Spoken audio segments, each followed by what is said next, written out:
En este módulo de políticas de precios vamos a analizar los diferentes factores que son tenidos en consideración por las empresas cuando van a aplicar una determinada política de precios. Diremos que la política de precios de una empresa siempre tiene que estar al 100% alineada con los objetivos. Tanto los objetivos de marketing, que sería el cuadrado morado más oscuro, como de los objetivos estratégicos de la empresa, que sería el cuadrado más claro que engloba a los objetivos de marketing. Y cuando vayamos a fijar un método de precios, tendremos que tener en cuenta otros tres factores. Además de los objetivos de la empresa, tenemos que tener en cuenta cómo es la demanda de nuestro producto, tenemos que tener en cuenta cómo es el entorno que nos rodea y, por último, cuál es nuestra estructura de costes. Esos son los factores que tenemos que analizar y que vamos a analizar en este módulo también de manera rápida para antes de elegir un método. Una vez hemos analizado los tres factores que tenemos que tener en cuenta y teniendo en cuenta también si estamos alineados con los objetivos de la empresa, elegiremos un método y de ahí saldrá el precio que vamos a poner a nuestro producto en el mercado. ¿Qué objetivos perseguiremos con una cierta política de precios? Pues básicamente serán tres posibles. El primero es maximizar el beneficio. Hay veces que nos interesará maximizar el beneficio. Es decir, se conseguirá aumentando el binomio precio-costes. Es decir, si me cuesta producir 2 y vendo a 10, tengo un 8 de beneficio. En este sentido, lo que me interesará será poner el mayor precio posible que no minimice mi volumen de ventas y aumente al máximo, maximice mi beneficio. El siguiente objetivo puede ser las ventas. Si yo quiero, por ejemplo, liberarme de stock, a lo mejor me interesa reducir el precio para que haya mucha venta, mucha rotación de productos, de manera que además pueda alcanzar economías de escala, por ejemplo. En ese sentido, el parámetro fundamental que yo perseguiré no será el beneficio, sino las ventas.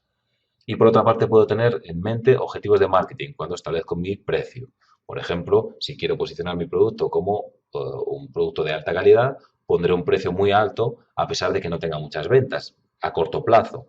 O al revés, puedo reducir el precio a costa de reducir mi beneficio, pero a lo mejor me interesa dar la imagen de empresa que se solidariza con la situación de crisis. Bueno, en cualquier caso, básicamente siempre diremos que habrá tres posibles objetivos que perseguiremos. O bien maximizar el beneficio, o bien maximizar las ventas, o bien alcanzar otra serie de objetivos relacionados con el marketing. El primero de los factores que había que analizar decíamos que era la demanda.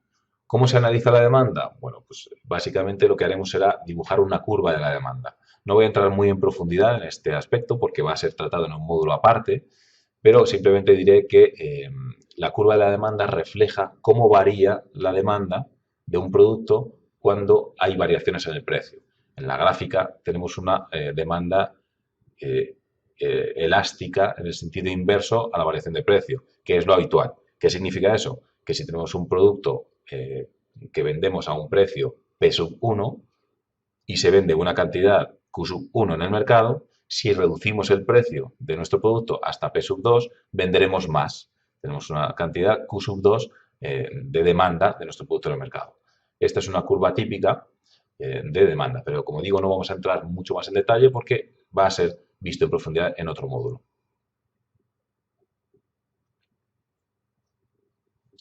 El segundo factor que vamos a hacer es analizar el entorno. ¿Qué ocurre con nuestra curva de la demanda? Es posible que incluso a un mismo precio, nosotros vendemos una cantidad, vemos en la gráfica, a un precio P, vendemos una cantidad Q sub 1 de producto en el mercado, pues vendemos televisores y a un precio de 500 euros vendemos 1.000.000 de televisores. Y de repente, sin hacer ninguna variación en el precio, al mismo precio vendemos menos que antes. Por ejemplo, eso puede ocurrir, pasamos de vender Q sub 1 a vender Q sub 3, que son menos. Eso es un desplazamiento hacia la izquierda de nuestra curva. O al revés, de repente yo vendía 1.000.000 de televisores y sin hacer nada, y al mismo precio, de repente ahora vendo 1.500.000. Eso es un desplazamiento hacia la derecha de la curva de la demanda. En esto influyen factores macro y factores micro. ¿Qué tipo de factores macro pueden ser? Pues imaginemos, por ejemplo, una crisis hace que mi curva de la demanda se vaya hacia la izquierda. Al mismo precio vendo menos cantidad. A nivel micro, ¿qué puede ocurrir? Que surjan o se vayan competidores. Si de repente viene un competidor que me quita el mercado, al mismo precio venderé menos. Y al revés, si desaparece un competidor, al mismo precio venderé más porque tengo menos competidores. Como vemos entonces, hay factores macro y factores micro que influyen en mi curva de la demanda. Esos son factores que tienen que salir en un análisis del entorno. Y como vimos cuando hacíamos un análisis PESTEL del macro entorno y un perfil estratégico, por ejemplo, unas 5 fuerzas de Porter en el microentorno, el análisis del entorno hay que hacerlo a dos niveles, macro y micro. Macro es todos aquellos factores que afectan a todos los sectores de un mismo mercado o de un mismo país. Y micro son aquellos que solo me afectan a mi segmento o a mi sector dentro del mercado que estamos. Cuando estamos analizando factores del macroentorno, lo primero que tenemos que hacer es identificar las causas. Bueno, no es un... Estoy teniendo un desplazamiento de mi curva de la demanda a derecha o a izquierda y no está motivado por nada que tenga que ver con mis competidores ni mi sector. ¿Qué está ocurriendo? Tenemos que buscar la causa en el macroentorno. Pues hay que identificarlas. A lo mejor hay una crisis y entonces vendo menos, o a lo mejor hay bonanza, y entonces vendo más, o a lo mejor hay un cambio en la legislación. Resulta que ahora permiten que las tiendas abran más tiempo, en un horario limitado, y mi factor diferenciador era que yo abría hasta las 10 de la noche. En ese caso, tengo nuevos competidores por motivos legales. Entonces, lo siguiente que haré será evaluar las alternativas. ¿Qué puedo hacer ante estos cambios en el macroentorno? ¿Puedo hacer algo? Y como tercer paso, lo que haré será rediseñar o no la estrategia. Si yo pienso que puedo responder a los cambios del macroentorno, rediseñaré mi estrategia. Reduzco mi precio o elevo mi precio o, por el contrario, digo, bueno, voy a aguantar como estoy porque pienso que es algo pasajero o simplemente porque no puedo competir o reaccionar ante ello. Entonces, mi estrategia de precio variará o no en función de si puedo reaccionar o no a los factores del macroentorno. Si la variación en mi curva de la demanda, los desplazamientos, vienen motivados por un cambio en el microentorno, generalmente hablamos de movimientos de los competidores, lo que tengo que evaluar primero es si los productos que compiten conmigo son muy parecidos. ¿Son muy parecidos o no? ¿Me es posible diferenciarme por calidad? No. Si me es posible diferenciarme por calidad, es posible que pueda subir el precio. Si no, tendré que ser arriesgado en cuanto a mi estrategia de precio. Lo siguiente es identificar la diferenciación. Es lo que decía, es algo parecido al anterior. Si los productos no son similares, ¿cuál es mi nicho en el que puedo diferenciarme?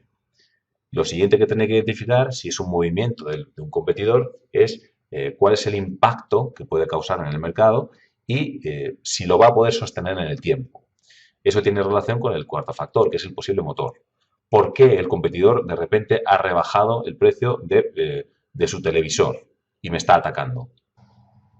El motor, la causa que ha provocado este movimiento de mis competidores varía mucho. Por ejemplo, si está motivado la reducción de precios de mi competidor, está motivado porque es más eficiente que yo produciendo, yo tengo un problema porque no puedo igualarle. Sin embargo, si yo sé que no, está siendo motivado porque está siendo agresivo en cuanto a su margen, está reduciendo su margen para reducir el precio, es algo que me permite igualar. Es decir, yo sí puedo igualar su oferta porque yo sé que está reduciendo su margen. Entonces, identificar el posible motor es muy importante porque además te da idea de si es sostenible en el tiempo o no. Si simplemente está haciendo un esfuerzo comercial sacrificando margen, sé que no va a poder mantenerlo en el tiempo. Y lo siguiente que tendré que analizar es cómo va a impactar esto en el resto de los competidores. ¿Vamos a entrar en una guerra de precios? No. La guerra de precios es la situación más indeseable dentro del mercado para los productores. Es decir, una guerra de precios es el peor de los escenarios para los productores y el mejor para los clientes. Es aquel momento en el que el único factor de diferenciación es el precio y todo el mundo empieza bajando el precio, contraatacas bajando el precio más y el siguiente baja más el precio y entramos en una caída libre que solo beneficia al consumidor. Entonces, hay que evaluar si ese movimiento del competidor actual y mi posible reacción podía tener a su vez una reacción al resto de los competidores que nos precipitara a una guerra de precios.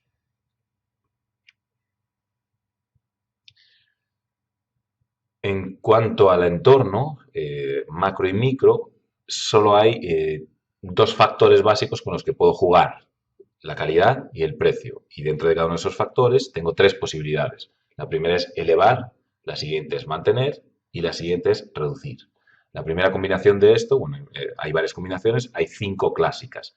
La primera es elevar calidad y elevar precio. Es en un entorno en el que hay guerra de precios, en el que el precio es un factor muy importante y está todo el mundo peleando, bajando su precio, yo puedo desmarcarme de ello diciendo, yo no entro en este juego, voy a elevar la calidad de mi producto para poder también elevar el precio. La siguiente opción es, sí elevo la calidad, pero no elevo el precio. Esta es, sacrifico, en realidad estoy sacrificando algo de margen. Es decir, bueno, tengo que mantener el precio porque no puedo mantenerlo, no puedo subirlo porque el mercado no me lo admite, pero lo que voy a hacer es diferenciarme elevando la calidad. De esa manera, los consumidores van a percibir un mayor valor de mi producto y optarán a igual precio, porque el precio es un establecido por el mercado, van a optar por mi producto porque tiene más calidad. La tercera opción es no entrar en el juego. Es decir, bueno, yo creo que esto no es mantenible en el tiempo, que es un movimiento que ha hecho mi competidor como un esfuerzo comercial, pero yo no creo que se pueda mantener en el tiempo, con lo cual, o simplemente yo no puedo responder. Es decir, yo no puedo ni elevar mi calidad porque mi sistema de producción no me lo permite, ni sacrificar margen porque estoy muy ajustado. En ese caso, voy a optar por no entrar en el juego. Me quedo tal como estaba con mi producto, con la misma calidad y el mismo precio. La siguiente opción es sacrificar margen, pero por abajo. Es decir, reduzco mi precio sin reducir calidad. Es algo parecido a subir calidad y mantener el precio, pero lo que estoy haciendo es dar más valor a mi producto actual porque reduzco su precio. Entonces, en ese caso, lo que estoy haciendo es sacrificar margen porque estoy sacrificando calidad, estoy sacrificando precio a la misma calidad. Y lo último ya es decir, bueno, entro claramente en un mercado que es muy sensible a precio, voy a entrar en ese juego, pero no lo voy a hacer con la misma calidad que tengo ahora, porque no quiero sacrificar margen. Entonces lo que hago es reduzco precio, pero también reduzco calidad. Y calidad puede entenderse de diferente manera. Por ejemplo, lo que hizo Chupa Chups en el momento en el que el mercado tendía hacia la baja, lo que dice, bueno, redujo el precio de su producto, pero sacó un producto que tenía menos cantidad de caramelo. Eso fue poco perceptible, pero fue la técnica que utilizaron. De esa manera pudieron rebajar calidad y reducir el precio también. También una técnica muy utilizada es, si no quieres desposicionarte con un producto de más baja calidad, sacar un nuevo producto con otra línea, con otra marca, una segunda marca, por ejemplo, como ocurre con los neumáticos. Yo quiero acceder al mercado sensible a precio, pero no quiero descender en mi posicionamiento. Entonces lo que hago es sacar otros neumáticos como segunda marca. Eso sería una estrategia de reducir calidad reduciendo precio. Y el tercer factor que hemos dicho que teníamos que analizar cuando estábamos eligiendo un método de fijación de precios es mi estructura de costes. ¿Cuánto me cuesta sacar un producto al mercado? Y básicamente, cuando hablamos de costes, tenemos dos tipos de costes, los costes fijos y los costes variables. Los costes variables son aquello que varía según vaya produciendo y vendiendo. Es decir, si yo produzco televisores, la materia prima que yo tendré que comprar de componentes, de chips, de circuitos integrados, de pantallas, todos esos componentes variarán si yo fabrico una unidad a si yo fabrico 1.000.000. Igual para vender, el número de comerciales que yo tengo que tener, el número de logística de salida, de furgonetas que tienen que llevar televisores a los distribuidores, varía si yo produzco solo uno a produzco 1.000.000. Y esos son costes variables, todo lo que sea derivado de producir y vender. Pero, sin embargo, hay una serie de costes que son fijos independientemente de cuánta cantidad de producto yo produzca, que son los costes fijos. Por ejemplo, yo tengo un almacén y está ahí independientemente de si yo fabrico un televisor o 1.000.000. Yo tengo un personal que hace las nóminas de los empleados y tiene que estar independientemente de si he fabricado un televisor o 1.000.000. Esos son costes fijos. Y el coste fijo, que es total, lo que hace es prorratearse según voy produciendo. Es decir, voy repercutiendo mi coste fijo a cada unidad que yo venda en el mercado. Es decir, si yo tengo un precio de mi producto, de mi televisor, de 500 euros, De eso yo sé que me ha costado producir y vender ese televisor 300. De esos otros 200 está mi margen, lo que voy a ganar, y la cantidad que puedo repercutir a mi coste fijo. De manera que, según vaya vendiendo y produciendo, llegará un momento dado en que ya he repercutido todo mi coste fijo entre las unidades que he vendido hasta el momento. A partir de esa unidad, todo lo que yo venda ya es ganancia, porque ya no tengo que repercutir coste fijo, que ya está repercutido en las anteriores. Ese se llama el umbral de rentabilidad o punto de equilibrio. Entonces, en cada unidad que yo fabrique y venda, tengo un coste fijo repercutido, un coste variable que depende de cuántas venda o no, y un margen que es lo que yo aplico como beneficio a cada unidad. De esta forma, yo ya habré analizado los tres factores que decíamos que teníamos que analizar: la demanda, el entorno y mi estructura de costes, y estaré en disposición de elegir un método de fijación de precios. Existen 5 grupos de métodos de fijación de precios. El primero es a partir de márgenes o por sobreprecio. Lo que yo haré será establecer un margen, que es lo que yo quiero ganar, y de esa manera me sale un precio en el mercado. Imaginemos que yo sé que mi coste de producción es de 50 euros. Mi coste fijo, mi coste variable por cada pieza es de 50 euros. Pues lo que si quiero ganar 10 euros, lo pongo en el mercado a 60. Eso se llama un método de fijación de precios a partir de márgenes o por sobreprecio. Lo siguiente es por rendimiento objetivo. Es muy similar al anterior, excepto que yo, en vez de decir el margen que quiero ganar por pieza, lo que quiero es tener un rendimiento objetivo por el volumen. Es decir, quiero ganar, si sé que voy a vender 1.000.000 de piezas, quiero ganar un 20%. Tiene que ver con el umbral de rentabilidad que veíamos en la transparencia anterior. Estos son dos métodos que son poco aconsejables porque se hacen de espaldas a la demanda. Es decir, solo tienes en cuenta lo que tú quieres ganar, pero no tienes en cuenta cómo está ese precio valorado en el mercado. Entonces, solo son indicados para un tipo de mercados y de sectores muy particulares, como por ejemplo los servicios de abogacía. Por ejemplo, un abogado sabe cuánto le cuesta producir, cuál es su precio hora, y a eso le aplica un sobreprecio y es el precio que pone en el mercado. ¿Qué ocurre? Que es un sistema que utilizan todos los competidores, con lo cual más o menos sabes que tu precio en el mercado va a estar dentro de lo que es razonable. Pero fuera de esos mercados y de esos segmentos tan particulares, no tiene mucho sentido fijar el precio mirando solamente tu estructura de costes y el margen que quieres ganar. El tercer grupo son los métodos basados en la demanda. Los métodos basados en la demanda son aquellos que lo que hacen es averiguar cuál es el precio que el mercado está dispuesto a pagar por un determinado producto, por mi producto, y entonces lo hago, lo fijo ese precio y luego haré diferentes cosas, porque existen, por cada una de estas categorías existen diferentes métodos. En algunos lo que hago es ajustar mi estructura de costes a ese precio, en otros lo que hago es además tener en cuenta el canal, es decir, si yo tengo un distribuidor y ese otro y ese un minorista, todo el mundo tiene que tener un beneficio, con lo cual tengo que descontar esos márgenes. Bueno, hay diferentes métodos dentro de cada uno de estos grupos, pero básicamente lo que haces es ajustarte al precio que el mercado está dispuesto a pagar. El cuarto grupo son todos los métodos que se basan en lo que pasa con la competencia. Es decir, son métodos por tasa vigente. Si el competidor cobra X, yo voy a cobrar algo que tenga relación con X. Y eso puede ser lo mismo, puede ser más o puede ser menos. Son métodos en los que básicamente cada empresa y cada marca suele encontrar un precio relacionado con la competencia. Incluso estas diferencias, pues todo el mundo sabe que la empresa A, la marca A, es más cara que la B y la C. Y cuando se eleva el precio, esas distancias se mantienen. Son métodos que están basados en la competencia. Y por último es basarte en el valor que ofreces al mercado. No por el margen que quieres ganar, no por el precio de demanda, no por la competencia, sino en cuánto vale realmente tu producto. Y una de estas variaciones de métodos basados en el valor es la estrategia de precios siempre bajos. Tu gran valor es ofrecer siempre el precio más bajo. Esa es una de las alternativas que tienes. Otra alternativa es elevar el valor de tu producto para poder cobrar más. Pero bueno, básicamente este grupo de métodos de fijación de precios se basa en asignar un precio que esté acorde con el valor que tú ofreces.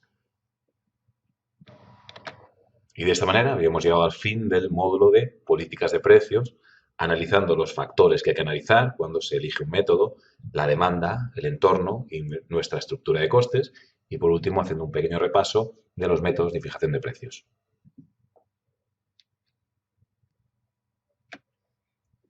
Y de esta manera, analizando los factores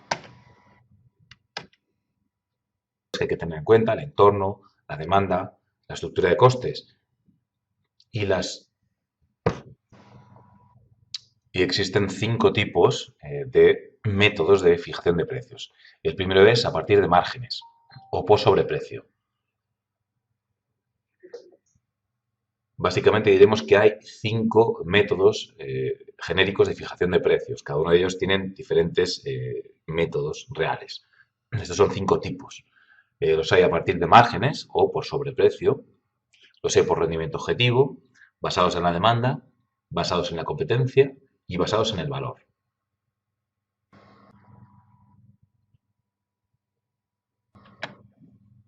De esta forma, yo ya habré analizado los 3 factores que tengo que analizar: el entorno,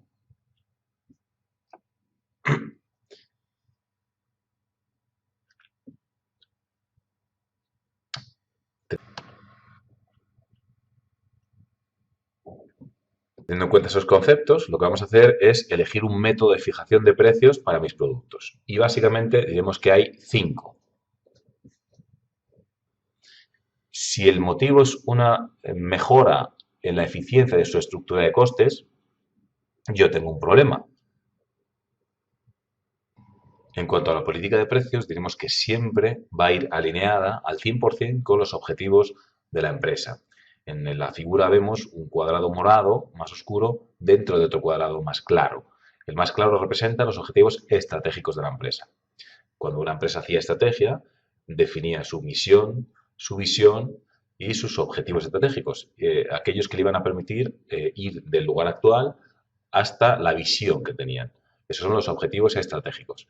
El director de marketing, con esos objetivos estratégicos, hacía su diseño de objetivos de marketing.